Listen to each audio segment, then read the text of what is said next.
बूटा नामी ये शख्स पंजाब पुलिस की पुलिस गर्दी का शिकार हो चुका है।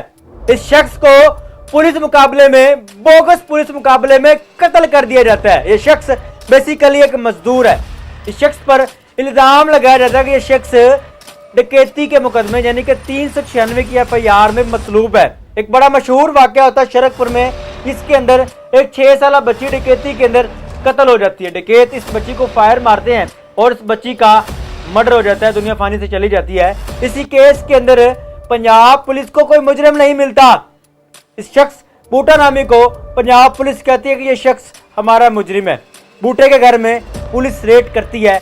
SHO शरकपुरा बूटे के घर में रेड करती है और बूटे के हाफिज कुरान बच्चे को, जो कि कम उम्र बच्चा है, उसको घर से उठा के ले जाती है। और SHO साहब कहते हैं कि हम इस बच्चे को तब छोड़ेंगे जब बूटा हमें पेश किया जाएगा। बूटा अपने बच्चे को छुड़वाने के लिए SHO थाना शरकपुर के पास हाजिर हो जाता है और कहता है, सर मैं मुजरिम नहीं हूँ, मैं कातिल नहीं हूँ, मैं डकैत नहीं हूँ, मैंने डकैती नहीं की है, मैं आपके सामने हाजिर हूँ। मुझे जैसे चाहे इन्वेस्टिगेट करें, मुझे जैसे चाहे आपका दिल करता है मुझे चेक करें, मैं क्रिमिनल नहीं हूँ, मैं एक मजदूर हूँ और भट्ठे पर काम करता हूँ।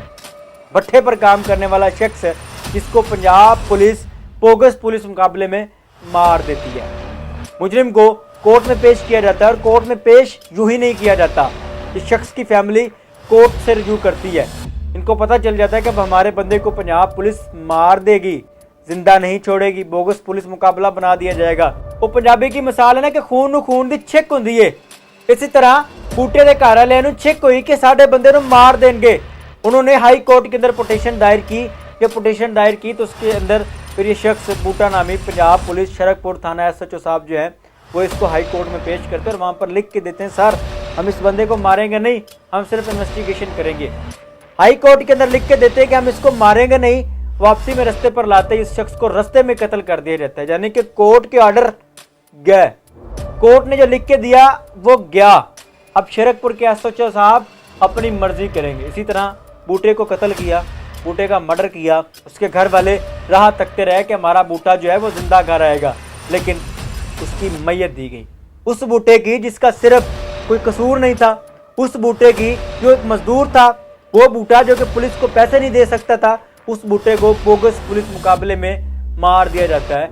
ये कहना है बूटे की फैमिली का। जबकि दूसरी जानिब पुलिस ये कहती है कि बूटा रिकॉर्ड याफ्ता है, बूटे के ऊपर मुतअद्दिद पर्चे हैं, बूटा बहुत बड़ा डकैत है और इस बूटे के ऊपर इस पुलिस मुकाबले से कबल जो मुकदमा था वो 302 का एक पर्चा था, इसके अंदर बूटा बाइज्जत बरी था और इनका मामला मुद्दईयों के साथ सेटल हो चुका था। अब मुद्दई की वॉइस जो है वो हमारे सामने एक आई, जिसके अंदर मुद्दई ये खुद कहता है जिस केस के अंदर बूटे को कत्ल किया गया है, उस केस के अंदर मुद्दई ये कहता है कि मैंने भाईजान ये तो शख्स हमारा मुजरिम ही नहीं है, मैं तो इसको पहचानते नहीं हूँ, पंजाब पुलिस इसके साथ कोई अपना मामला होगा।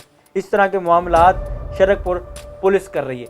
अब फैसला आपने करना है, अब बताना आपने है, क्या ये बूटा जिसके ऊपर पुलिस मुकाबले से कबल कोई पर्चा नहीं था, जैसे इसको पुलिस पकड़ती है FIRs भी हो जाती हैं, पुराना रिकॉर्ड याफ्ता भी हो जाता है और उसके बाद इसको डकैत बनाकर बोगस पुलिस मुकाबला बनाकर कत्ल कर दिया जाता है। बूटे के घर के जो हालात है, इसकी बेगम है, इसकी माँ है, इसकी जवान बेटी है, 2 बच्चे मजदूर हैं और एक बच्चा इसका हाफिज कुरान है जो कि दीन की तालीम हासिल कर रहा है। ऐसा शख्स कातिल हो सकता है, ऐसा शख्स डकैत हो सकता है। अपनी कीमती राय का इज़हार देखते रहे एमएन पॉइंट अला निगहबान।